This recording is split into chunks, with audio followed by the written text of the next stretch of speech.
The Chicago Bulls have just 2 games left on the season before we find out the fate of Billy Donovan. And it is being reported that if Billy Donovan does leave the Chicago Bulls, he will be a hot commodity on the coaching market. We will discuss. We're going to talk about the Chicago Bulls lottery odds since they've now won 2 games in a row. And y'all know we're going to talk about that matchup tonight versus the Orlando Magic. But before we talk about it and break it all down, you gotta hear the music first.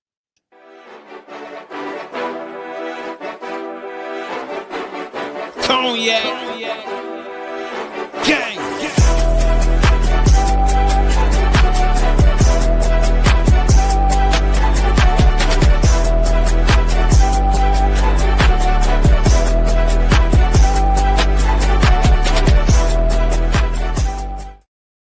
Shy Boys Podcast with the Cognac Boys. I'm Cognac Boy Bobby, and I'm holding it down on today's daily episode. So if you're tuned in like talking Bulls basketball, make sure you go ahead and hit that like button and subscribe to the channel. Man, we already know the Chicago Bulls have now won 2 games in a row and now just have 2 games left on the season. One tonight versus the Orlando Magic, and then on Sunday, ending the season so we can just all move on from this season versus the Dallas Mavericks. But we know that one of the lingering topics over the Chicago Bulls right now is not only the GM and quote unquote vice president search that we're going to be on over the offseason, but the big one right now that we still have a huge question mark on is head coach Billy Donovan and his decision whether he wants to stay or go. Yes, the decision or the quote unquote ball is in his court. He gets to decide what he wants to do. And those came after Michael Reinsdorf said that he wants Billy to be here. But there are a number of writers around the NBA world who have commented on the Billy Donovan situation. We have Brian Windhorst, who chimed in on the situation regarding Billy Donovan. And we also had Jake Fisher of the Steinline comment on Billy Donovan's situation as well. When it came to Brian Windhorst of the Hoop Collective podcast that he partakes in, he said that a free agent, Billy Donovan, will immediately draw interest from another NBA gig. If Billy Donovan got out of his contract on the Bulls, I will tell you that there will be teams that will want to hire him in the NBA. That is what's quoted from Brian Windhorst. When it comes to Jake Fisher of the Steinline, he commented on Billy Donovan's future as well and pretty much said that other teams are expected to show interest in the head coach this offseason. And that comes with a number of teams that could potentially be, wanting to move off said head coaches or whatnot. And one of those teams that's in particular is the Orlando Magic. We know that we've seen the head coach down there have his issues with one of their star basketball players in Paolo Banchero. And we know that's been a thing. So it appears to be like they will be moving off of that coach. Nothing has happened right now, or nobody has suggested that. But when you look at some of the back and forth between Paolo and the head coach that's down there, you see like this seems a bit odd simply because Paolo says things in the media or to the media regarding his head coach's decision, didn't necessarily, mention him by name, but did mention certain situations to where you see that, hey, there's possibly a little bit of conflict in that Orlando Magic's locker room. And me personally, I think that Billy Donovan will be set if he does leave for that opportunity. We know, and y'all heard what I said when it came down to the UNC job. I said, Billy Donovan, that's one of the best opportunities that you have right in front of you. But obviously, they couldn't wait on Billy Donovan to make that decision. So it is what it is. Now that leaves him with the Orlando Magic job, potentially. It's not written in stone, but potentially, or anything else that could be out there. I can absolutely see teams wanting to take a shot at Billy Donovan. Now, I know from the fan standpoint, when we talk about ourselves, we look at that type of situation and we say, hey, Billy Donovan is not that good, or most of us, including myself, believe that Billy Donovan is just an average coach. But I always say there's the fan perspective and then there's the NBA perspective and those that are partaking and have jobs within that league. From the fan perspective, I don't really need to break it all down, but I know most of us Chicago Bulls fan believe that if you want to get this organization rolling in the right direction, there needs to be a good alignment of VP of basketball operations, however you want to do that, GM and head coach, and allow those two front office guys to pick their own head coach. But there's a number of outlets on the NBA side that have reported that multiple people around this league, they respect Billy Donovan. From the fan side, we look at a 225 and 254 win-loss record for the Chicago Bulls, one playoff appearance where you lost to the Milwaukee Bucks, and a bunch of play-in stuff that has happened.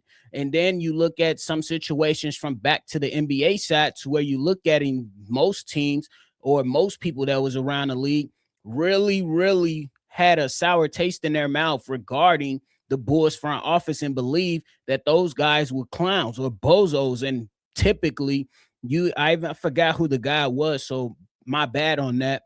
But it was a guy, Nick Friedel. He reported on he did a segment on 670 to score to where he mentioned that there were some people that wanted to interview front offices around the league and get their view on who are some of the best front office people around the league. And some people that they went to laughed and asked the question, can they mention who are some of the bad front offices around the league? And a lot of the times that led to the Chicago Bulls being mentioned. So it's like I said, man, I don't necessarily know how this is going to go, simply because Billy Donovan could absolutely say, hey, I'm going to stay right here. I have, some unfinished business per se. Or he can ultimately say, you know what? I want the Bulls to be better. Or just say, I don't care what you guys do. I want to do better for myself. So the decision is his, and we'll see what happens with that. But again, I think that a lot of us, when we think about certain stuff, we got to look at it from our perspective and the NBA side. Because how do you guys feel about Doc Rivers? That's a question I want to ask.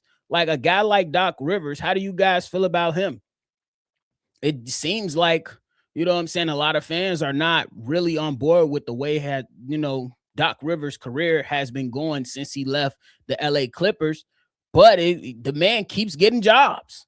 He keeps getting jobs. So it's always one of those things. The man hasn't won a championship since 2008. Last playoff victory came in 2023. So it's one of those things to where it's like, from the fan perspective, most of us, we respect Doc Rivers for how long he's been a coach, for him playing in the league and some of his success in the NBA. But now it's to that point to where most of us fans like, bro, just retire. But still around front offices and through ownership groups or whatnot, most people still view or hold Doc Rivers to a high level. It's just one of those things. But me personally, I think he could be potentially out of a job at the end of the season, simply because some of the stuff that he's been saying to his own team. So it's just one of those things, man. When you compare, contrast certain situations, I think that front offices, they're going to feel how they feel. Ownerships are going to feel how they feel. And it's going to be a lot of the times way different than how the fan perspective is, including mine. Because I can only go off what I see. I can only go off what the product is on the floor for whatever said team. Those other guys, though, they do have a more intimate view on what is taking place amongst, those organizations that these coaches are a part of. And you see Michael Reinsdorf, he loves Billy Donovan. So it is what it is. But let me know your thoughts on that down below. Now I want to switch gears and talk about the Bulls tank odds, man. The Chicago Bulls have now won 2 games in a row for the first time since January. Crazy work. January? Crazy work. But it is what it is, and it kind of is expected when we know the team that we've been dealing with. You know what I'm saying? All hope has been lost for many, many of us, and there is a slight bit of hope still left in others, and I'm not mad at it. I think that for me per se, I want to see more action before I go out there and really jump back on the quote-unquote bandwagon. I'm going to always be a Bulls fan, but I still want to see more action before I have a sense of hope. I do have like a sense of just keeping it even killed. That's just where I'm at right now, hanging in the middle and just chilling out and just being cool at this particular moment. But the Bulls tank odds right now, they lost some ground. Uh not a lot of ground. They still have a way to, regain some of that lead back in the tankathon. But when you look at the Bulls now winning those last two games and the Bucks losing theirs, you see that the Chicago Bulls now are behind in the quote unquote tankathon. The Chicago Bulls now have a 16.9% chance to get into the top four and only hold a 3.7% chance to get the top pick. While the Bucks are slightly above the Chicago Bulls now at 17.3% to get the top four pick, to get a top four pick, and 3.8%, not much, but to get the top pick in this year's draft. So it's definitely going to come down to these last two games. For me, I think that the Bulls are anticipating of letting these young guys ball out. Since then, we've watched Trey Jones go out there. I believe he dropped 31 points last night. We just seen Rob Dillingham go out there and drop a career high. We seen Leonard Miller go out there and put two really good games together. He's been like that since he got an opportunity to enter the starting rotation or just a rotation period. So I think that for the Chicago Bulls and with head coach Billy Donovan, he doesn't necessarily give a damn. He's going to go out there and play those guys to the best of his ability. And I'm pretty sure Rob Dillingham doesn't give a fuck about those picks. Rob Dillingham wants to make sure he has a job moving forward. Same thing with Leonard Miller. It's not to say that these guys are done. It's just to say that, hey, these guys want to develop, receive those reps, and they want to be better. So it's a touchy situation because I know there is a bunch of people that are like, throwing their hands up and they're like, the Bulls don't even know how to tank right. But again, we got to remember these players do not give a damn. And for the Chicago Bulls, we're looking at their last two games versus the Magic and the Mavs. And then the Bucks, they host or play the Nets and the 76ers. So it's pretty much a toss-up on how this entire thing is going to end anyway. Because, yeah, the Mavs are not really going anywhere, but I would imagine that last game, they are not going to be trying to win. And then the Bucks, when they face the Nets, the Nets probably are not trying to win, but the 76ers might be trying to gear up for their play-in, I believe they're headed into. So both teams have a team that they're going to face that probably is going to be on the tankathon with them. And then they have another team that's really trying to make some noise or at least try to make it into the playoffs. So who knows who gets the ninth spot in the tankathon race? How do you guys feel it? And the way that I'm feeling, not even going to hold y'all. I think the Bulls don't get it back.